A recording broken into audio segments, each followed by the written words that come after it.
يا أيها الذين آمنوا اتقوا الله حق تقاته ولا تموتن إلا وأنتم مسلمون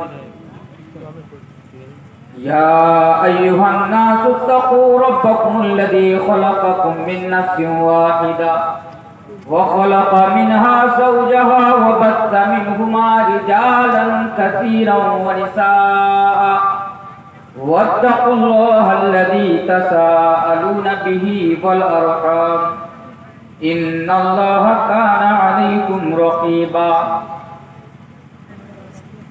يا أيها الذين آمنوا اتقوا الله وقولوا قولا سديدا يصلح لكم أعمالكم ويغفر لكم ذنوبكم ومن يطع الله ورسوله فقد فاز فوزا عظيما أما بعد فإن خير الحديث كتاب الله وخير الهدي هدي محمد صلى الله عليه وسلم وشر الأمور محدثاتها وكل محدثة بدعة وكل بدعة ضلالة وكل ضلالة في النار أعوذ بالله من الشيطان الرجيم بسم الله الرحمن الرحيم يا بني إنها إن تك مثقال حبة من خردل فتكن في صخرة أو في السماوات أو في الأرض يأت بها الله. اسٹیج پر تشریف فرما ہوئے نہایت ہی